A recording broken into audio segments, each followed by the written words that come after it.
नमस्कार दोस्तों, कैसे हैं आप लोग। आई होप आप लोग अच्छे होंगे और आपकी तैयारी भी बेहतरीन चल रही होगी। तो बीपीएससी तैयारी 4 के लिए जैसा कि आप सभी को पता है, हमारी इकोनॉमी और इसी के साथ पॉलिटी की भी क्लास चल रही है। सुबह के 8 बजे और शाम को 8 बजे आपको क्लास ज़रूर मिलती है। बीच में भी आपको 2 क्लास एक्स्ट्रा दी जा रही है ताकि आपके जल्दी से सभी सब्जेक्ट कंप्लीट हो सके। तो यदि आप चैनल पर नए हो तो चैनल को जरूर सब्सक्राइब करिए ताकि आने वाले सभी वीडियो का नोटिफिकेशन आपको मिलता रहे। एनसीईआरटी यहाँ पर आपको लाइन बाय लाइन पढ़ाई जा रही है और आपके एग्ज़ाम में एनसीईआरटी से ही प्रश्न पूछे जाते हैं। तो सबसे पहले आपको एक अच्छा स्कोर करने के लिए एनसीईआरटी बुक जरूर पढ़नी चाहिए। स्टार्ट करते हैं आज की क्लास। विश्व के किस बैंक को केंद्रीय बैंकों की माँ की संज्ञा दी गई है, यानी मदर ऑफ सेंट्रल बैंक पूछा जाए तो याद रखेंगे बैंक ऑफ इंग्लैंड को कहा जाता है। भारत में मुद्रा संबंधी नोटों की निर्गमन प्रणाली किस पर आधारित है, यह न्यूनतम आरक्षित प्रणाली पर आधारित है। आइए समझते हैं क्या है न्यूनतम आरक्षित पद्धति। इसके अंतर्गत एक वित्तीय वर्ष में नए नोट निर्गमित करने की प्रक्रिया में भारतीय रिजर्व बैंक 200 करोड़ का एक संरक्षित कोष रखेगी, जिसमें कि 115 करोड़ मूल्य का सोना होगा तथा 85 करोड़ की अंतर्राष्ट्रीय मुद्रा होती है। न्यूनतम आरक्षित पद्धति ये ऐसी टॉपिक है जिसमें कि आपके यूपीएससी से लेकर के एसएससी सभी एग्जाम में इससे प्रश्न पूछे जाते हैं, इसलिए मोस्ट इम्पॉर्टेंट लगाएंगे। अगला पॉइंट, भारत में ट्रेजरी बिल किसके द्वारा बेचे जाते हैं। तो ट्रेजरी बिल ये भारतीय रिजर्व बैंक के द्वारा बेचा जाता है। भारत में सिक्के जारी करने तथा नियंत्रित करने का कार्य कौन करता है, तो ये कार्य रिजर्व बैंक ऑफ इंडिया यानी कि आरबीआई के द्वारा किया जाता है। अगला प्रश्न है, प्रथम क्षेत्रीय ग्रामीण बैंक की स्थापना किस वर्ष की गई थी। याद रखेंगे 1975 में प्रथम क्षेत्रीय बैंक की स्थापना की गई। वाणिज्य पत्र किसके लिए साख का स्रोत होता है, यानी कॉमर्शियल पेपर पूछा जा रहा है, तो इसका आंसर होगा निगम उद्योग के लिए। इंद्रधनुष योजना का संबंध किससे है, अनेकों बार यह प्रश्न पूछा गया है, बैंकों की वित्तीय सुधार से है। अगला प्रश्न है, वर्ष 2011 के सूक्ष्म वित्तीय संस्थाएं किस समिति की अनुशंसा पर स्थापित की गई, तो समिति का नाम है वाई.एच. मालेगाम समिति।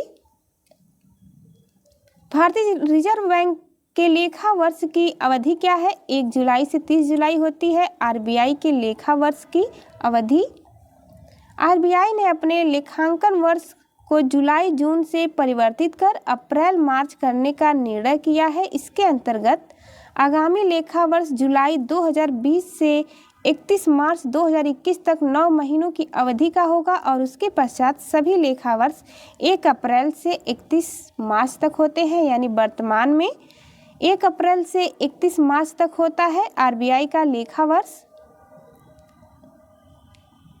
अगला पॉइंट है, भारत में बैंकों द्वारा प्राथमिक क्षेत्र ऋण दान से क्या तात्पर्य है, तो कृषि, लघु एवं छोटे उद्यम तथा दुर्बल वर्गों को ऋण देने से इसका तात्पर्य है। यहाँ पर व्यावसायिक बैंक यानी कॉमर्शियल बैंक का एजेंसी कार्य क्या है, ट्रस्टी का कार्य करना, यही कार्य होता है कॉमर्शियल बैंक का।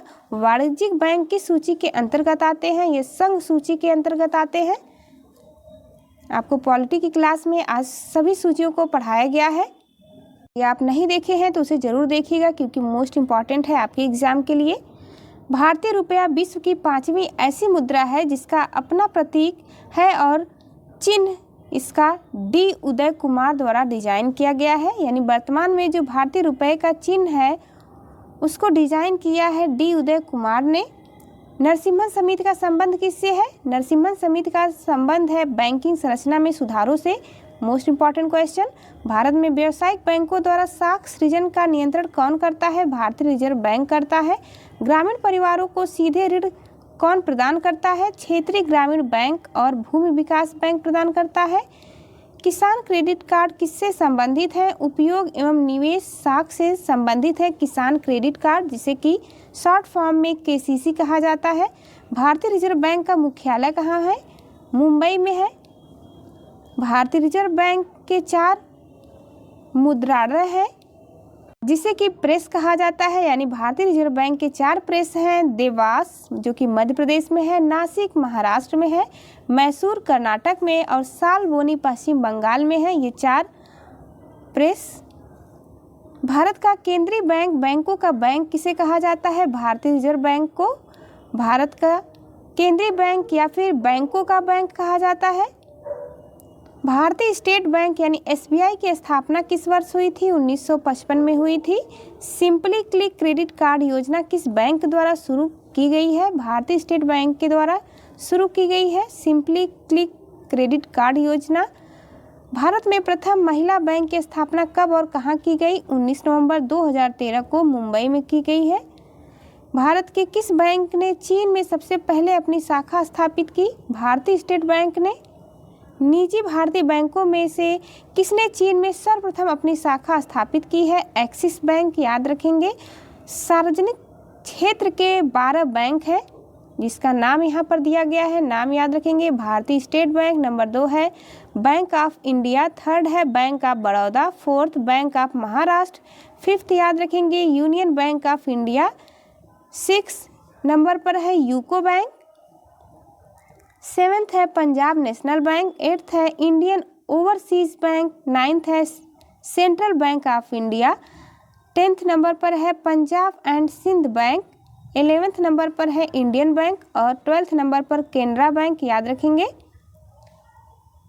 अगला पॉइंट है विश्व का प्रथम केंद्रीय बैंक स्वेरिजेस रिस्क बैंक है जिसकी स्थापना 1668 ईस्वी में स्वीडन में हुआ था।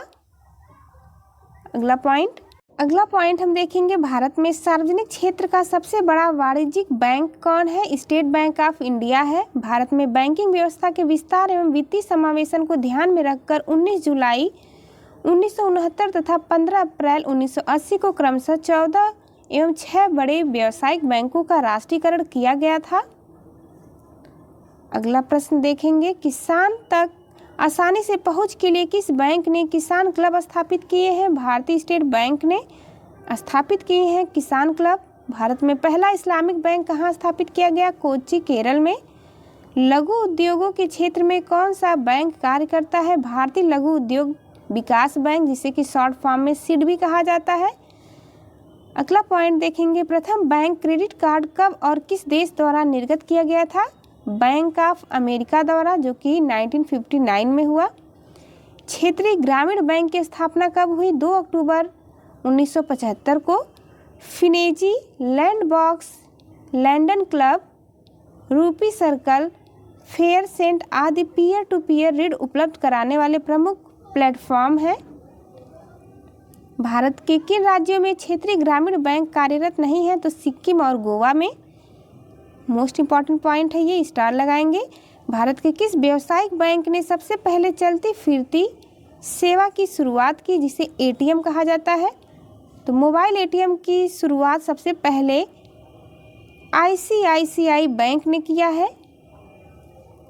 लघु एवं मध्यम उद्योगों को ऋण उपलब्ध कराने हेतु किस समिति का गठन किया गया? नायक समिति का गठन 1993 में किया गया था। भारत में नाबार्ड किन बैंकों को पुनर्वित्त उपलब्ध कराता है? तो ये अनुसूचित व्यापारिक बैंक को, क्षेत्रीय ग्रामीण बैंकों तथा राज्य भूमि विकास बैंकों को उपलब्ध कराता है। नाबार्ड का मुख्यालय कहाँ पर स्थित है? मोस्ट इम्पॉर्टेंट, मुंबई में है। बैंकों की पूंजी पर्याप्तता के मापन के लिए किस अंतर्राष्ट्रीय मानक का प्रयोग किया जाता है? बेसल मानक का प्रयोग होता है।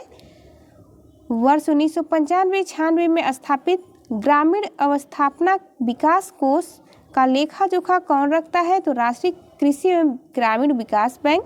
जैसे ही आपकी सब्जेक्ट समाप्त होगा पर इस पर आधारित सभी बीपीएससी द्वारा पूछे गए प्रश्नों की प्रैक्टिस भी आपको इस चैनल पर करवाई जाएगी, तो चैनल से जुड़े रहें।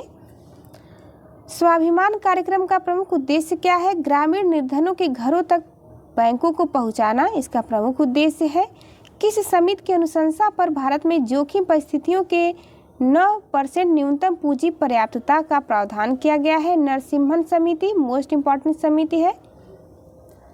सहकारी साख समितियों का ढांचा कैसा है? त्रिस्तरीय ढांचा है। गैर निष्पादक परिसंपत्ति से संबंधित विवादों के निस्तारण के उद्देश्य से वर्ष 1993 में किस न्यायिक संस्था की स्थापना की गई? ऋण वसूली प्राधिकरण की स्थापना। कर्ज को लौटाने में समर्थ होने के बावजूद जानबूझकर कर्ज न लौटाने वाले ऋणी को किस नाम से जाना जाता है? इरादतन चूक करता कहते हैं इसे। केरल देश का प्रथम राज्य है, जबकि तमिलनाडु का मंगलम देश का प्रथम गांव है, जहां प्रत्येक परिवार को कम से कम एक बैंक खाता सुनिश्चित कराया गया है। इम्पॉर्टेंट फैक्ट है। अगला पॉइंट देखेंगे, भारतीय रिजर्व बैंक किन परिसंपत्तियों के बदले में मुद्रा निर्गमन कराता है? तो इसे याद रखेंगे, स्वर्ण विदेशी प्रतिभूति के तथा भारत सरकार की प्रतिभूति के बदले यह निर्गमन कराता है। वर्ष 1920 में प्रथम भूमि विकास बैंक की स्थापना कहाँ की गई थी? झांग, पंजाब में किया गया था प्रथम भूमि विकास बैंक की स्थापना 1920। डेट याद रखेंगे। बैंकों की जमा राशियाँ बढ़ने पर मुद्रा आपूर्ति यानी मनी सप्लाई पर क्या प्रभाव पड़ता है? मुद्रा आपूर्ति बढ़ती है इससे। भारतीय स्टेट बैंक की स्थापना किस समिति की संस्तुति पर हुई थी? तो एडी गोरावाला समिति के संस्तुति पर 1900। अगला पॉइंट हमारा, केंद्रीय बैंक का सर्वाधिक महत्वपूर्ण कार्य कौन सा है? देश में पत्र मुद्रा का निर्गमन करना केंद्रीय बैंक का सर्वाधिक महत्वपूर्ण कार्य माना जाता है। असंगठित क्षेत्र की आश्रितता को कम करने के लिए नाबार्ड द्वारा कौन सा कार्यक्रम चलाया गया? स्वयं सहायता समूह कार्यक्रम चलाया गया है। गुजरात में सेल्फ एम्प्लॉयड वुमन एसोसिएशन और केरल में कुदुम्बश्री जैसे स्वयं सहायता समूह सूक्ष्म वित्त पोषण तथा उद्यम प्रशिक्षण हेतु स्थापित किए गए हैं। शिवरमन समिति मोस्ट इम्पॉर्टेंट समिति है। शिवरमन सिंह समिति की अनुशंसा पर वर्ष 1982 में राष्ट्रीय कृषि एवं विकास बैंक की स्थापना की गई थी। राष्ट्रीय कृषि एवं ग्रामीण विकास बैंक, जिसे कि शॉर्ट फॉर्म में नाबार्ड कहा जाता है, इसकी स्थापना कई बार एग्जाम में पूछा गया है, याद रखेंगे।